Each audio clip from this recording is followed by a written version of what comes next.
خطیب ابن خطیب، مبلغ اسلام، سفیر امن، حضرت اقدس حضرت مولانا ابو بکر عبداللہ صاحب دامت برکاتہم العالیہ جی میں کون ہے حکم فرمایا وہ انشاءاللہ اپنی طبیعت دے موافق بیان فرمیسن، انہیں دے بعد انشاءاللہ نماز پرسوں، نماز دے بعد برادر بھائی عبدالرحیم ساجد صاحب دی نعت ہوسی۔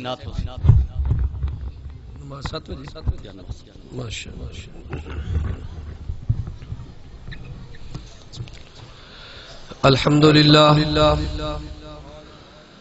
الحمدللہ وحدہ والصلاة والسلام علی من لا نبی بعدہ علی صاحب التاج والمعراج الذي اسمه مكتوب في الإنجيل والتوراة أما بعد فأعوذ بالله من الشيطان الرجيم بسم الله الرحمن الرحيم لقد من الله على المؤمنين إذ بعث فيهم رسولا من أنفسهم يتلو عليهم آياته ويزكيهم ويعلمهم الكتاب والحكمة وإن كانوا من قبل لفي ضلال مبين وقال النبي صلى الله عليه وسلم إنما بعثت لأتمم مكارم الأخلاق صدق الله العظيم وصدق رسوله النبي الكريم ونحن على ذلك لمن الشاهدين والشاكرين والحمد لله رب العالمين درود پاک پڑھ اللهم صل على سيدنا ومولانا محمد وعلى آل سيدنا ومولانا محمد وبارك وسلم وصلوا عليه حاضرین محترم، سامعین مکرم،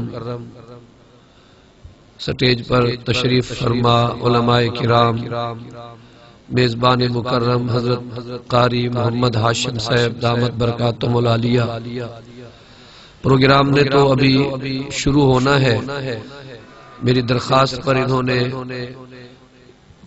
درخواست کو قبول فرماتے ہوئے مجھے بھی شرکت کے لیے موقع عطا فرما دیا، ورنہ مجھے ابھی لنڈی سیدان پہنچنا ہے، وہاں بھی ایک جلسہ ہے اور اس میں کچھ معروضات عرض کرنا ہے۔ دعا کریں اللہ خیر سے لے جائے اور خیر سے لے جائے۔ دین کے یہ جتنے پروگرام جہاں بھی ہو رہے ہیں یہ بڑے خیر والے پروگرام ہیں، خیر والی نشستیں ہیں۔ دنیا میں مختلف حوالوں سے آدمی ملتا جلتا رہتا ہے، کبھی انتخابی نشستیں، کبھی برادری کے معاملات، کبھی معاشی معاشرتی سلسلے، لیکن ان سب میں سے جو مقدس نشستیں ہیں یہ وہی نشستیں ہیں جن میں اللہ کا ذکر ہو اور اللہ کے حبیب کا ذکر ہو۔ ابھی یہ بچہ ایک دعا پڑھ رہا تھا کہ میرے مولا میرا دل بدل دے۔ ہم دیکھتے ہیں کہ دل اجڑے کب تھے، دل بدلے کب ہیں۔ ہمارا دل بدلے تو کیا تبدیلی آئے، دل نہ بدلا تو کیا تبدیلی ہوگی۔ دلوں کو بدلنے والا کون ہے؟ اللہ کے نبی نے ایک دعا سکھائی ہے، اللہم یا مقلب القلوب قلب قلوبنا الی طاعتک ویا مصرف القلوب صرف قلوبنا الی دینک۔ اے دلوں کو پھیرنے والے میرے اللہ، ہمارے دل کو اپنی فرما برداری کی طرف پھیر دے۔ یہ دعا میرے آقا نے سکھائی ہے۔ اے دلوں کو گھما دینے والے اللہ، ہمارے دل کو اپنی اور اپنے نبی کی فرما برداری کی طرف گھما دے۔ اللہ کی قسم دل بدل گئے تو کائنات سنور گئی۔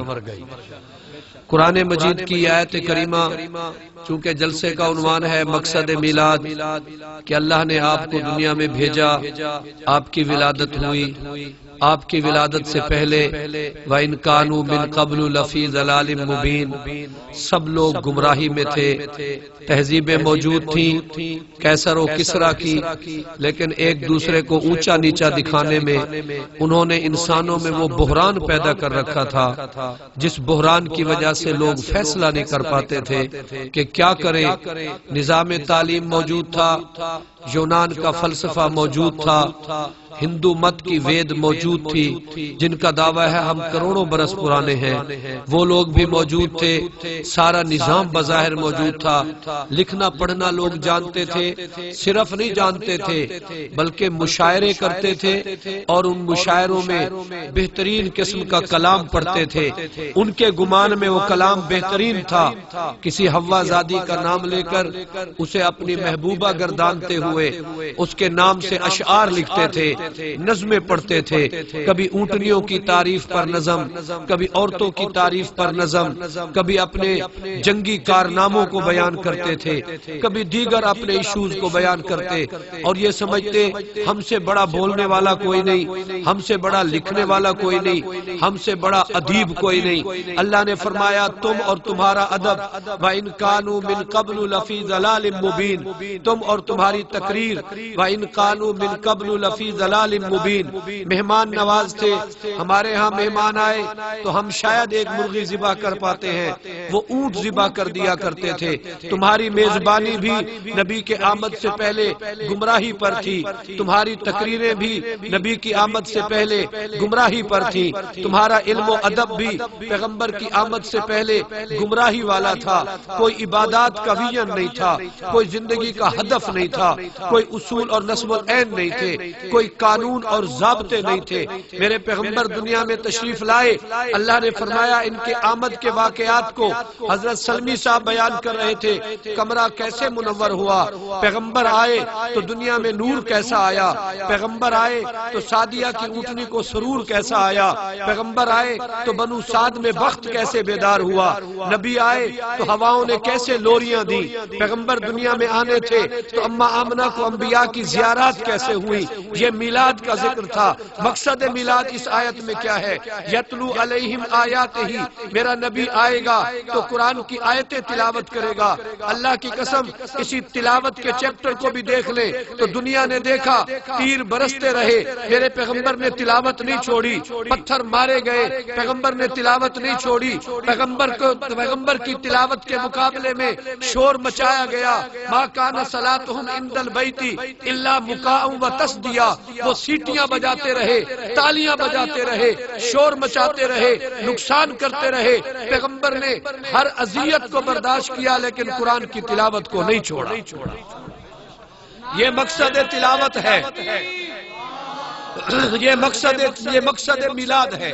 میرے نبی آئے تو انہوں نے سب سے پہلے یتلو علیہم آیاتہ تلاوت کی۔ اللہ کی قسم پیغمبر اقرا بسم ربک الذی خلق جب پہلی آیتوں کو لے کر آئے، تاریخ گواہ ہے میرے نبی دنیا میں جب تشریف لائے، یعنی جب آپ اس وقت غار حرا پر گئے، ابھی آپ نے اعلان نبوت نہیں فرمایا، پیغمبر ہفتوں غار حرا پر رہتے تھے، قرآن نہیں آیا، پیغمبر غار حرا پر تھے، نبوت کا اعلان نہیں آیا، نبی حرا پر جاتے تھے، حرا پر کیا کرنے جاتے تھے؟ اس گھٹن کو لے کر جاتے تھے، اس کڑھن کو لے کر جاتے تھے، بھی بے انصافیاں کیوں ہوتی ہیں، غریب کو روندا کیوں جاتا ہے، عورتوں کی عزتوں کو پامال کیوں جاتا ہے، کیوں کیا جاتا ہے، غریب آدمی، طاقتور آدمی غریب کی جائیداد پہ کیوں قبضہ کرتا ہے، بیٹا اپنی سوتیلی ماں کو گرفتار کر کے کیوں رکھتا ہے، جانوروں کی طرح عورتوں کو بیچا کیوں جاتا ہے، کعبے کا طواف ننگا کیوں کیا جاتا ہے، کعبے میں بت کیوں رکھے جاتے ہیں۔ یہ وہ چیزیں تھی جن چیزوں کی وجہ سے، جس گھٹن اور کڑھن کو انسانیت کو اس سے نکالنے کی وجہ سے، صبغت اللہ میں رنگنے کی وجہ سے کہ لوگوں کو اللہ کے رنگ میں کیسے رنگا جائے، میرے محبوب حرا پر جایا کرتے تھے، ایک دن نہیں ہفتوں جایا کرتے تھے۔ توجہ رکھنا، جب سے قرآن کی آیت نازل ہوئی اب عملی پروگرام ملا، اب حرا پر نہیں جانا، میرے پیغمبر اب تم نظر آؤ تو کبھی بنو بنو نجار کے محلے میں، کبھی اوس و خزرج کے قبیلے میں، کبھی طائف میں، کبھی ثقیف و حوازن میں، کبھی عدی اور تمیم میں۔ اب آپ نے بیٹھنا نہیں، اب کنارہ کشی نہیں کرنی، اب تمہاری زندگی کا مقصد ایک طرف بیٹھ کر سوچنا نہیں، تمہارے پاس پروگرام آ گیا ہے، تمہارے پاس ہدف آ گیا ہے، تمہارے پاس طریقہ آ گیا ہے۔ ان کے پاس انصاف کا سلیقہ نہیں تھا، میں انصاف کے لیے بتاتا ہوں۔ ان کے پاس اصول نہیں تھے، اللہ نے اصول عطا کیے۔ ان کے پاس رواداری نہیں تھی، اللہ نے وہ عطا کی۔ حیا نہیں تھی تو اللہ نے وہ عطا کیا۔ پہلے پارے میں رب نے فرمایا صبغۃ اللہ، یہ اللہ کا رنگ ہے، اس رنگ میں انسانیت کو رنگ دو۔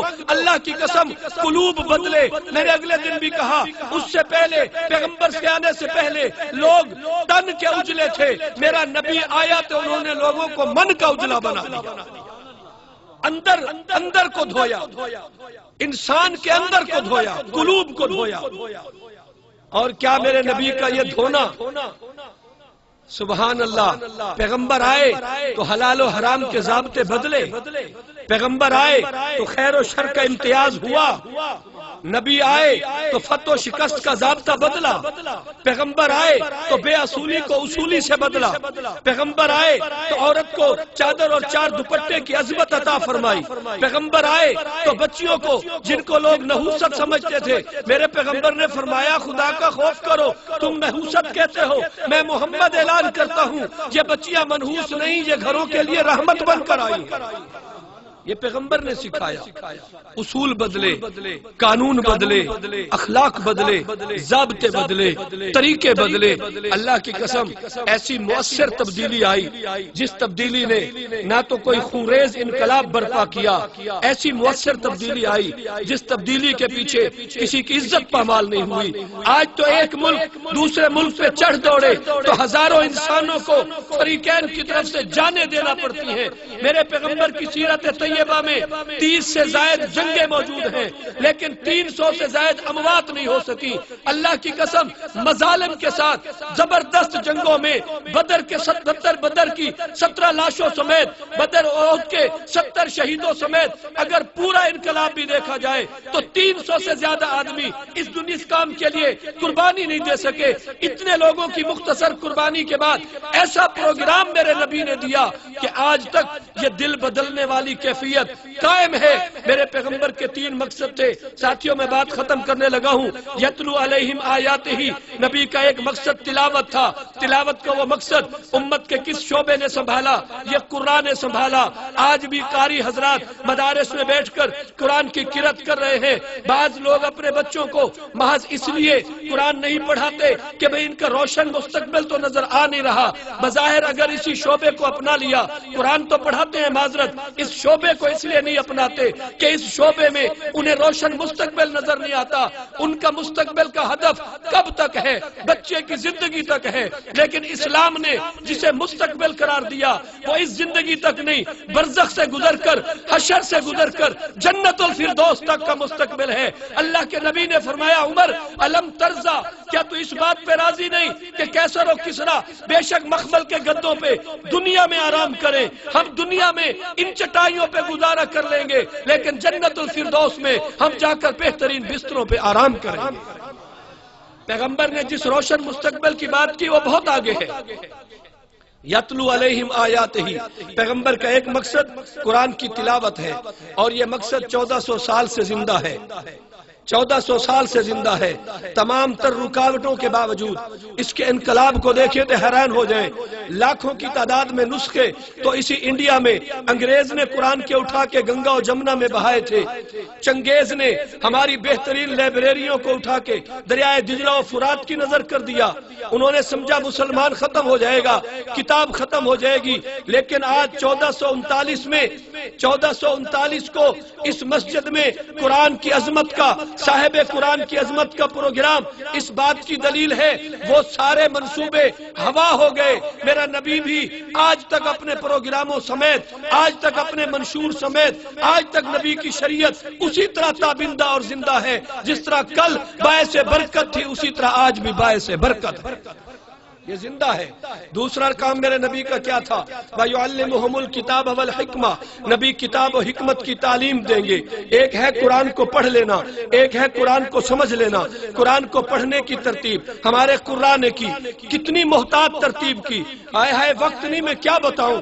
اللہ کی قسم قرآن نے اتنی محنت کی، ارے تو جب الف پڑھے تو تیرے ہونٹ کتنے کھلنے چاہیے، جب تو با کہے تیرے ہونٹ کتنے ملنے چاہیے، جب تو تا کہے تیری زبان کا کنارہ کہاں ہونا چاہیے، زبان کا دامن کہاں ہونا چاہیے، جب تو ہاں کہے تو آواز کہاں سے نکلے، گہرے حلق سے نکلے یا اوپر تالو سے نکلے، کس دانت کو تیری زبان لگے، کس دانت کو تو چھوڑ دے۔